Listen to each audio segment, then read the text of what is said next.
네, 의대 증원에 둘러싼 갈등, 취재 기자 조금 더 살펴보겠습니다.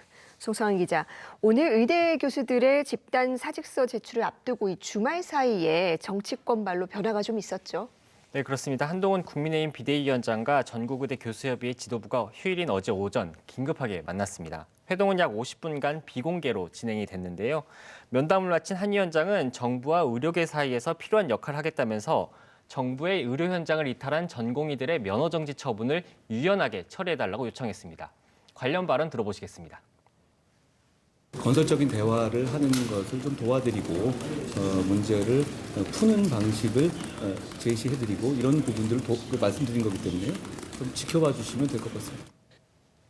네, 대통령실은 곧바로 화답했는데요. 한 위원장의 요청에 대해 한덕수 국무총리에게 당과 협의해 유연한 처리 방안을 모색하라고 그대로 지시했습니다. 국무총리실과 보건복지부는 이에 대해 대화를 위한 실무 작업에 들어갔다고 밝혔습니다.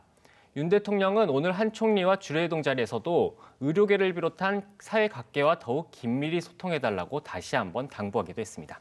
네, 이 전공의들에 대한 행정처분에 유연하게 대응하라. 여러 가지로 해석될 수는 있겠습니다만 어쨌든 이 기존의 엄정 대응 방침과는 좀 변화가 생겼다고 볼 수 있는 거겠죠.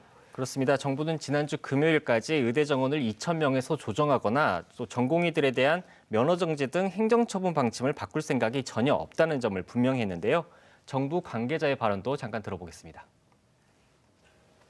업무 개시 명령 위반에 대해서는 다음 주부터 처분이 이루어질 예정인 바 본 처분이 이루어지기 전 의견 제출 과정에서 복귀와 계속적인 근무 의사를 표명하는 경우에는 처분 시에 충분히 고려하도록 하겠습니다.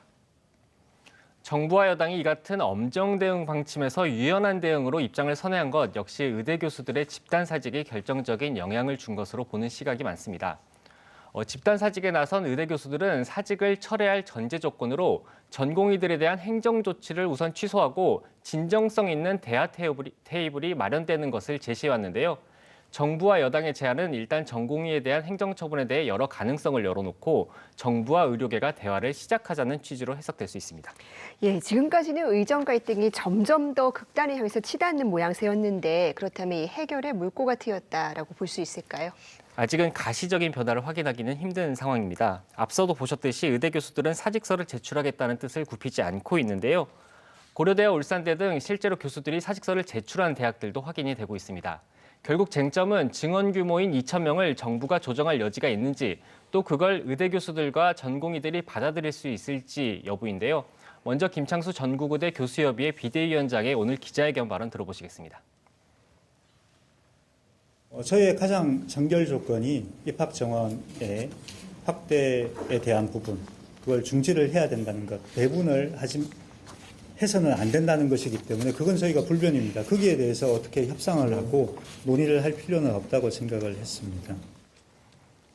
의대 교수들 입장에서는 정부가 의료계와 대화에 나서고자 한다는 자세의 진정성을 보는 중요한 기준이 바로 의대 증원 규모 재검토라는 설명인데요.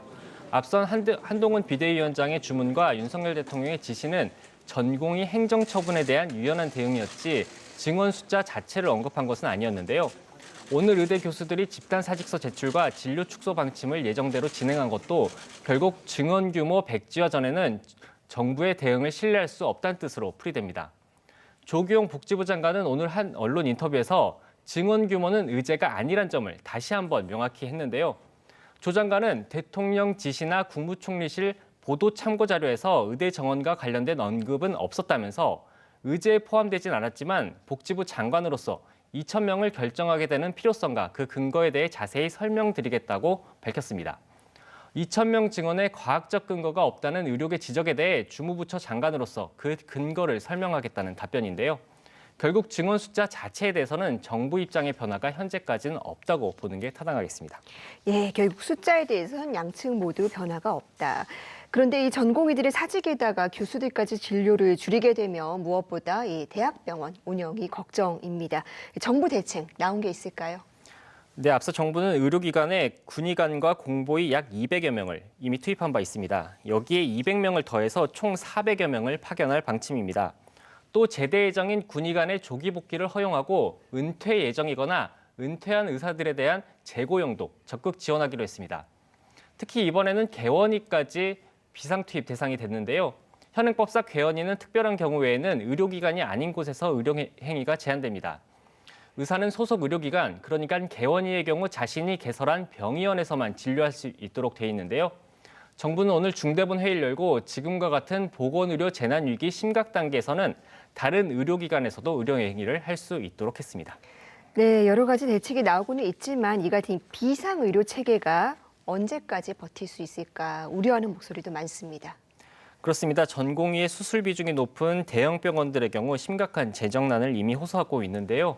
지금도 서울대 등 대학병원들은 하루에 수억 원씩 손실이 나고 있는데 의대 교수들까지 진료 축소, 나아가 사직에까지 나선다면 경영난이 더욱 악화될 수밖에 없습니다. 일부 대학병원들은 인건비를 줄이기 위한 고육지책에 들어갔는데요. 충남대병원은 의사를 제외한 전직군을 대상으로 무급 휴가를 시행하고 있고 전북대병원은 퇴직금 중간 정산 지급을 보류하고 있습니다. 한 병원에서는 의대 교수를 대상으로 앞으로 6개월간 급여를 반납해달라는 급여 반납 동의서까지 발송이 됐는데요. 대형 병원들이 병상을 통합하고 각종 인건비를 줄이는 등의 노력은 하고 있지만 지금 상황이 지속된다면 두세 달도 버티기 힘들 것이라는 전망도 나오고 있습니다. 네, 정부는 일단 이 대화를 위한 협의체 구성에 들어갔는데요. 이 의정 갈등에 변화를 가져올 수 있을지 지켜봐야겠습니다. 송수환 기자 잘 들었습니다.